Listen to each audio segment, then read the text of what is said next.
ورحمة الله وبركاته. ازيكم يا حبايبي؟ النهارده هعمل معاكم شاورمة الفراخ بطريقة هتعجبكم بإذن الله. اقول لكم بس على المقادير الاول. انا معايا نص كيلو بانيه، معايا التوابل اللي هقول لكم عليها برضو، مرقة فورية، حبة بابريكا، كاري، كمون، جوز الطيب، بصل بودر، توم بودر، شوية ملح. التوابل دي جميلة جدا، والسبع بهارات. تمام. معايا هنا يعني تقريبا كده 3 معالق زيت صغيرين، ومعايا عصرة نص ليمونة على خل، ومعايا 3 معالق لبن، ومعايا زبادي، ومعايا معلقة صلصة. هنعمل ايه؟ بسم الله الرحمن الرحيم. هنجيب كل حاجتنا هنا في قلب الطبق. هنحط نص معلقة نص ليمون على شوية خل. بسم الله الرحمن الرحيم. الليمون والخل عايزه اقول لكم بيفتح الانسجه بتاعه البانيه وبيخليها تستوي بسرعه. ومعايا 3 معالق تقريبا لبن كبار، ومعايا 3 معالق زيت، ومعلقه صلصه،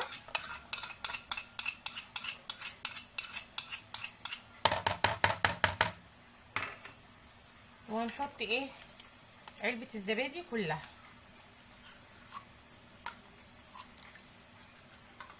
تمام. والتوابل بتاعتنا زي ما قلت لكم كلها ايه الحاجات دي. التوابل دي هي اللي بتدي طعم تاني لاي حاجه، يعني غير البانيه اي حاجه بتديها طعم جميل جدا. هنقلب بقى حاجتنا مع بعض. الزبادي والخل والليمون واللبن كمان بيفتح الانسجه وبيخلي البانيه طري جدا ويستوي على طول. هتشوفوه حتى لما نعمله باذن الله. انا هعملها لكم في الايه بدل في السيخ هعملها لكم في الخله في الخله بتاعت الشيش طاووق. خلاص اتاكد ان هم اتقلبوا مع بعض كده. بسم الله الرحمن الرحيم. وابتدي احط البانيه بتاعنا. انا جايبه نص كيلو اهو. بسم الله الرحمن الرحيم. نتاكد كده واحده واحده، ما نحطش كله مره واحده اهو. ليه ما نحطش كله مره واحده؟ عشان كله يتقلب ويشرب من التتبيله دي. هسيبها تقريبا بتاع ساعه كده ونبتدي نعملها. بسم الله الرحمن الرحيم. كده نقلب اهو.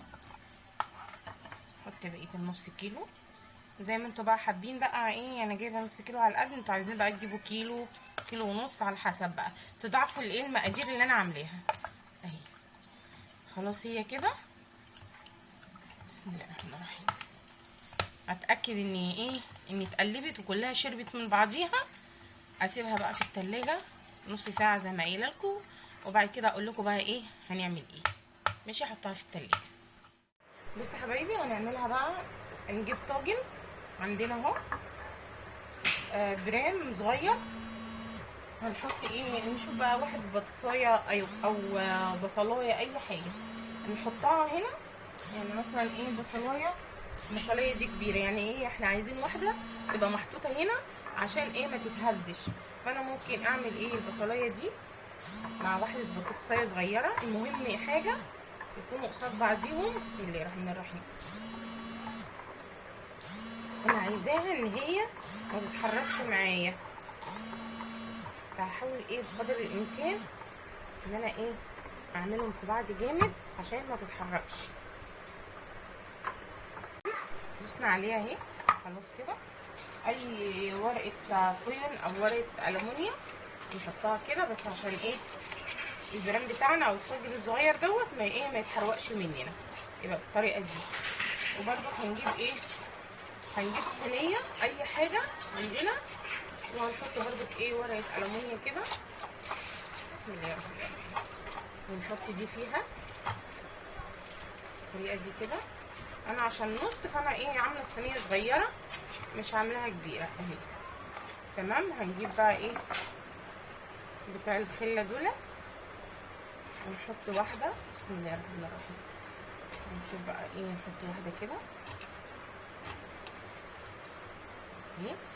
اهم حاجه عندي ان هي تبقى متماسكه. بصوا تبقى متماسكه عشان ما تتهزش ايه، ما تتهزش مني اهي.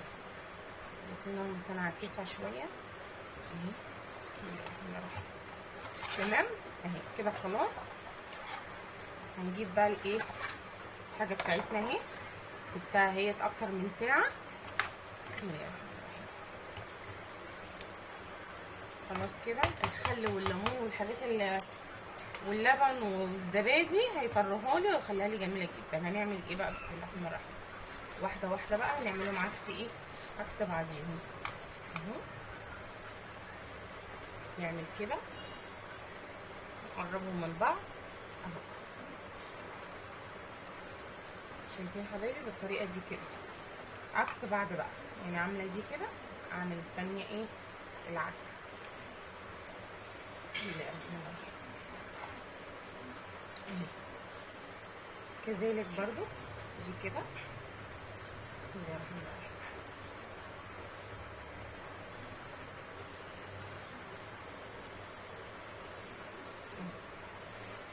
كده عكس بعضيهم عشان يدينا نتيجه ايه كويسه. ما بين كل واحده حابه ايه يعني بحط شويه. بسم الله الرحمن الرحيم. برضو نفس الطريقه.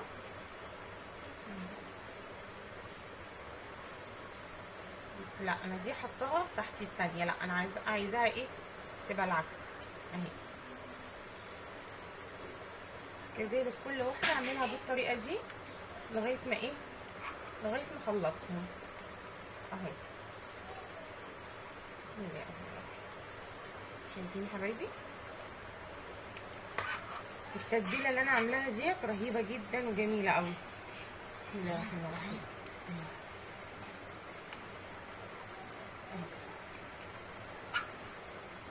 مش عايزه افصل الفيديو، عايزه اوريكم انا بعملها ازاي عكس بعض. خلاص انا خلصتها اهي عملتها. ممكن ايه احط برضك ايه حاجه بسيطه كده، انا كده ما بين كل واحد حاطه شويه اهي. خلاص كده هروح عامله ايه بقى، اجيب برضك الورق اهو اسيبها بقى ايه. هي باذن الله هتستوي بسرعه. ليه بقى؟ علشان الخل وزي ما قلت لكم الخل والليمون واللبن والزبادي فتح الانسجه بتاعتها ويخليها ايه تستوي بسرعه. فانا هسيب دي كده عليها عشان ما ايه ما تحرقش وتبقى لسه من جوه ايه نايه. احطها بقى بالطريقه دي كده في قلب الفرن ساعه الا ربع كده، اروح شايله الايه ورق الفويل وراح سايباها تحمر شويه. تمام. على فكره لو الصوص اللي تحت دوت لو عايزين مثلا ايه تقطع شرايح بصل شرايح فلفل ممكن تحطوها حواليها كده. الصوص اللي هينزل هيخليها تستوي وهيديها طعم جميل جدا. هدخلها بقى الفرن واوريها لكم لما ايه اطلعها. حبايبي انا طلعتها من الفرن، ايه رايكم؟ بصوا ما شاء الله. ده نص كيلو. طبعا لما هتجيبوا كيلو هيبقى اكتر من كده ويبقى الشكل كمان اعلى، هيبقى جميل جدا. اهي بصوا تحميرها بقى. شلتها بقى الورق الفويل شلته يعني قبل ما هي خلاص هتستوي عشان اديها الايه اللون ده، اللون اللي انتوا شايفينه ده. تمام. وهنا ده الكاتشب اللي انا كنت منزلاه لكم قبل كده اللي كنت عاملاه هنحطه جنبها. عايزين بقى تعمل سلطه طحينه تعملوا اي حاجه اللي انتوا عايزينه. بصوا برضو هوريكم، انا عايزه اوريكم برضو. بسم الله الرحمن الرحيم. بقطعها بقى واحده واحده كده، بس انا ايه عايزه احتفظ بشكلها. هوريكم من هنا. بسم الله الرحمن الرحيم. بصوا حبايبي بصوا بسم الله ما شاء الله ومستويه اهي. انا بس عشان ايه اوريها لكم. بصوا الانسجه اهي اهي، ما تقولوش ده ايه ما استوتش، لا استوت جميله جدا. ايه شايفين الزبادي وريحتها جميله جدا اهي. بس بقى بالكاتشب تحفه.